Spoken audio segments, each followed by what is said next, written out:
आज भाइयों बहनों, होजाई के लोग भी, अगर होजाई का नौजवान भी अगर चाहेगा, कश्मीर में जाकर के जमीन खरीद सकता है। जय श्री राम, जय श्री राम का। आपने देखा होगा कोरोना महामारी के कारण प्रधानमंत्री मोदी जी के नेतृत्व में जो पूरे देश के अंदर एक विश्वास जागृत हुआ, गरीबों को मुफ्त में खाद्यान्न उपलब्ध कराना प्रधानमंत्री कल्याण गरीब पैकेज के माध्यम से, और आत्मनिर्भर भारत की जिस परिकल्पना को साकार किया है प्रधानमंत्री मोदी जी ने, आज वह एक नए भारत, भव्य भारत की तस्वीर हम सबके सामने प्रस्तुत करता है, जो वह भारत दुनिया की एक महाताकत बनने की ओर अग्रसर है। आपने भाइयों बहनों अभी हाल ही में अमेरिका के राष्ट्रपति बाइडेन के वह वक्तव्य सुना होगा, जिसमें उन्होंने प्रधानमंत्री मोदी जी का अभिनंदन किया है, जिसमें उन्होंने कहा है कि भले ही कोरोना से प्रबंधन किसका कैसा था यह समय बताएगा, लेकिन प्रधानमंत्री मोदी जी के प्रबंधन का लोहा दुनिया ने माना है। और यही नहीं, अपने देश के नागरिकों के लिए 2 वैक्सीन एक साथ देने का कार्य भी प्रधानमंत्री मोदी जी ने किया, और न केवल भारत को बल्कि भारत के मित्र देशों को बचाने का कार्य भी भारत के कोरोना वैक्सीन के माध्यम से प्रधानमंत्री मोदी ने किया है।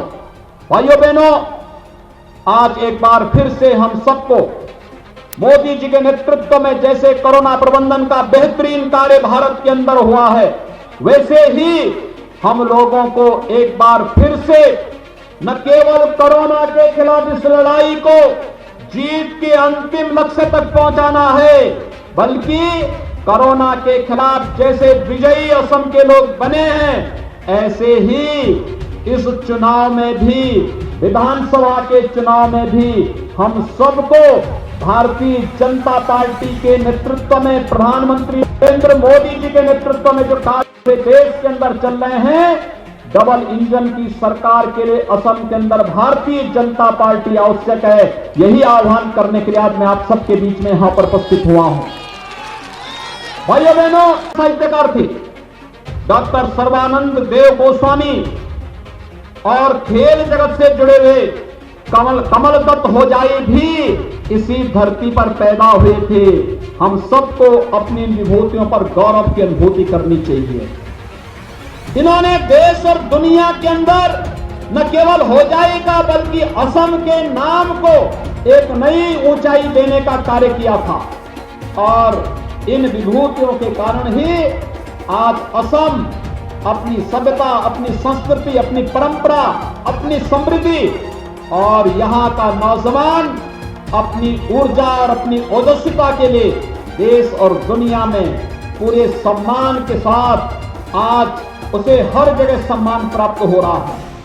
इसके पीछे इस धरती पर पैदा होने वाले महापुरुषों का योगदान रहा है। और भाइयों बहनों, इसीलिए आज एक बार फिर आप सबका आह्वान करने के लिए आया हूं। यह देश वर्तमान में प्रधानमंत्री मोदी जी के नेतृत्व में जिस मजबूती के साथ आगे बढ़ रहा है, आपने देखा होगा विगत 6 वर्षों के दौरान प्रधानमंत्री मोदी जी के नेतृत्व में भारतीय जनता पार्टी की सरकार ने विकास की योजनाओं को हर एक नागरिक तक पहुंचाने में किसी प्रकार की कोई कोताही नहीं की।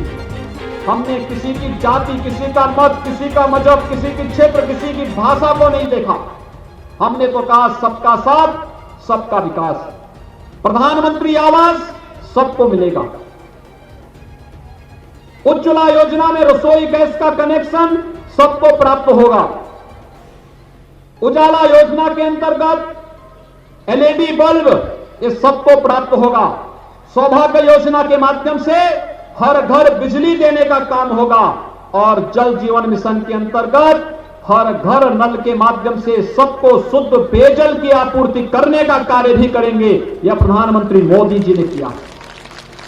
आयुष्मान भारत के अंदर हर नागरिक को 5 लाख रुपए की स्वास्थ्य बीमा का कवर देने का कार्य भी करेंगे, और प्रधानमंत्री कृषि सिंचाई योजना के माध्यम से हर खेत को पानी पहुंचाने का कार्य भी करेंगे। ये प्रधानमंत्री मोदी जी की योजना का हिस्सा है। इसमें कहां जाती है, यहां पे कहां मत और मजहब की बात आती है।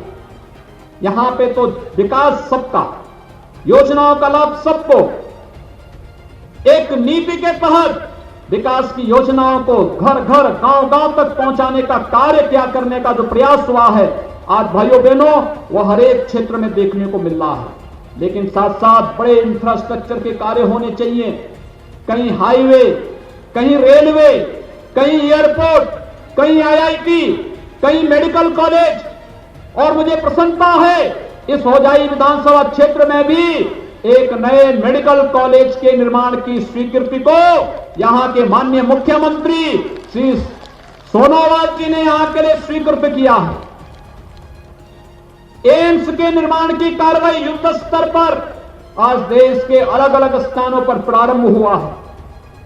इंफ्रास्ट्रक्चर डेवलपमेंट के माध्यम से विकास की एक नई गति देने, परंपरागत उद्यम को बढ़ावा देने के लिए आत्मनिर्भर भारत, वोकल फॉर लोकल की परिकल्पना को प्रधानमंत्री मोदी जी ने भारत के नागरिकों को दिया। लेकिन साथ साथ भाइयों बहनों, आप याद करिए, हम कश्मीर के लिए लड़ा करते थे, कहा करते थे एक देश में दो प्रधान, दो विधान, दो निशान, नहीं चलेंगे, नहीं चलेंगे।